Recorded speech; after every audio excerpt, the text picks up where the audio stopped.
Dear students, in this module, we are going to get an overview about this course. What are the topics we are going to study in this course? And what textbooks are we going to follow in this course? So let us start with the outline of the course. इस course को दो हिस्सों में divide किया गया।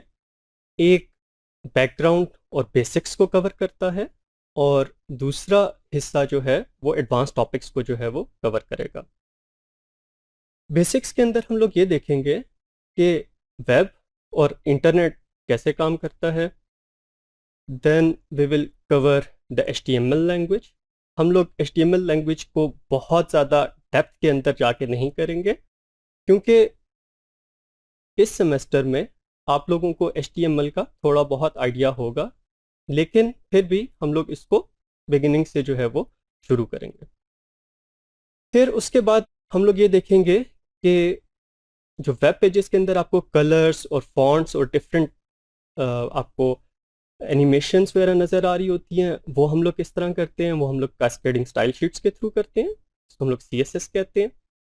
और CSS के बाद हम लोग एक इम्पॉर्टेंट टॉपिक की तरफ जाएंगे विच इज़ कॉल्ड जावास्क्रिप्ट।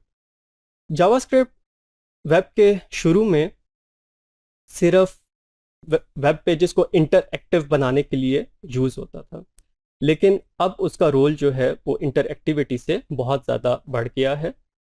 इसको हम लोग full scale development, full stack development के लिए भी यूज़ करते हैं। इसके ऊपर हम लोग थोड़ा सा सीखेंगे।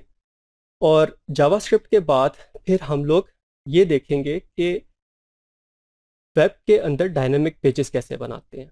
उसके अंदर हम लोग PHP को कवर करेंगे और फिर ये देखेंगे कि अगर हम लोगों ने किसी डेटाबेस से डाटा को फेच करके लेके आना है और उसकी बेस पे कोई कंटेंट्स डिस्प्ले करने हैं वेब पेज पे, तो वो हम लोग कैसे करेंगे। तो ये तो हमारे पास बेसिक्स हो जाएंगी और इसके बाद फिर हम लोग कुछ एडवांस टॉपिक्स जो हैं वो कवर करेंगे। एडवांस टॉपिक्स के अंदर हम लोग ये देखेंगे कि वेबसाइट्स को सिक्योर कैसे बनाया जाता है। अगर हम लोग अपनी वेबसाइट्स को सिक्योर नहीं करते तो they remain prone to attacks. तो हम लोग ये देखेंगे कि वेबसाइट्स को हम लोग किस तरीके से प्रोग्राम कर सकते हैं, कोड कर सकते हैं कि वो हमारे पास सिक्योर हो जाए। वेबसाइट सिक्योरिटी के बाद फिर एक और इम्पॉर्टेंट जो टॉपिक है वो हमारे पास वेब सर्विसेज का है। वेब सर्विसेज बेसिकली क्या होती हैं, आप इस तरह कह लें कि आपने एक फंक्शन एग्जीक्यूट करना है और वो किसी रिमोट मशीन पे पड़ा हुआ है। अब आपने वहाँ पे एक रिक्वेस्ट भेजनी है, वहाँ से डाटा फैच करके लाना है और अपनी एप्लीकेशन में डिस्प्ले कराना है। तो that application does not need to be a website, that can be a mobile application, a game और सम डेस्कटॉप एप्लीकेशन। ठीक है, तो उसके अंदर जो हमारे पास टेक्नोलॉजीज यूज़ होती हैं वो वही यूज़ होती हैं जो हम लोग वेब के अंदर जो है वो यूज़ करते हैं। वेब सर्विसेज को हम लोग जो है वो कवर करेंगे। वेब सर्विसेज के बाद लास्ट टैकेट के अंदर हमारे पास बहुत ज़्यादा काम हुआ है कि फ्रंट एंड फ्रेमवर्क्स के ऊपर और बैक एंड फ्रेमवर्क्स के ऊपर ये क्या होते हैं। बजाय ये कि हमारे पास एक वेब पेज आपको जो नज़र आ रहा है उसको आप कहीं पे क्लिक करें और उसके बाद आपके पास जो है वो एक नया वेब पेज खोले, आप क्या करते हैं कि वेब पे आपके पास वेब पेज पे सारी आपके पास जो चीज़ अपीयर होनी है वो आपके पास नज़र आना शुरू हो जाती है। उसके बाद जब आप किसी जगह पे क्लिक करते हैं तो सिर्फ जो एक वो मॉड्यूल है जिसे अपडेट होना है वो हमारे पास जो है वो अपडेट हो जाएगा। ठीक है, तो उसके लिए हमारे पास definitely front end frameworks use होते हैं।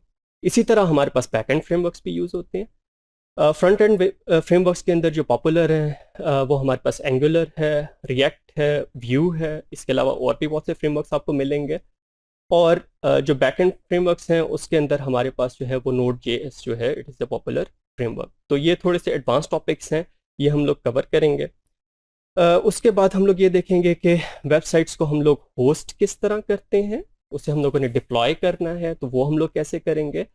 और towards the end of the course हम लोग ये देखेंगे कि अगर हम लोगों ने अपनी वेबसाइट की रैंकिंग बढ़ानी है सर्च इंजन के थ्रू, मतलब गूगल पे कोई सर्च करता है और आप चाहते हैं कि आपकी वेबसाइट जो है वो टॉप पे है, तो उसके लिए सर्च इंजन ऑप्टिमाइजेशन यूज़ होती है, उससे हम लोग जो है वो डिस्कस करेंगे।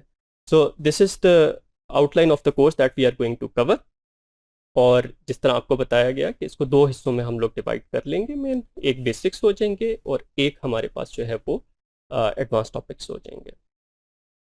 जो टेक्स्ट बुक्स इसके अंदर मेन फॉलो की जाएगी वो आपके पास फंडामेंटल्स ऑफ वेब डेवलपमेंट है, रेंडी कॉनोली और रिकार्डो होर की, पियर्सन ने इसको जो है वो पब्लिश किया है। इसके अलावा कुछ ऐसी चीज़ें हैं, कुछ ऐसी वेबसाइट्स हैं जहाँ पे जाके आप खुद से चीज़ें सीख सकते हैं, या जो हम लोग क्लास में चीज़ें डिस्कस करेंगे उनकी जब आपने डिटेल्स देखनी है, उससे मिलती जुलती चीज़ें आपने सीखनी है, तो आप इन वेबसाइट्स पे जाके जो है वो देख सकते हैं। पहली जो है वो W3 स्कूल्स है, यहाँ पे आपको बहुत सा लर्निंग मटेरियल मिल जाएगा, ट्यूटोरियल्स मिल जाएंगे। रेफरेंस के लिए मैं आपको रिकमेंड करूँगा कि आप मोज़िला डेवलपर नेटवर्क को, MDN की जो डॉक्यूमेंटेशन है उसको यूज़ करें।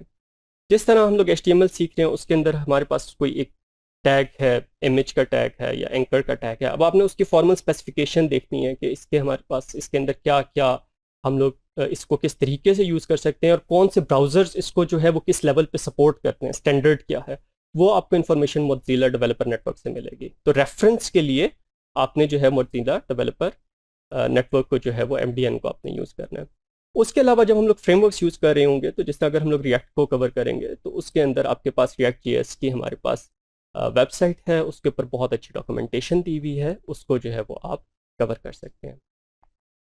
एक चीज़ जो यहाँ पे मेंशन करना बहुत ज़रूरी है, I am thankful to Pearson education for providing excellent material for this course. इस टेक्स्ट बुक के साथ जो है वो स्लाइड्स दी गई हैं। इन स्लाइड्स को हम लोगों ने इसके फॉर्मेट को चेंज किया है, लेकिन जो मटेरियल है वो हमारे पास पियर्सन एजुकेशन ने जो है वो प्रोवाइड किया है। So I hope this course would be a good learning experience for us. Thank you.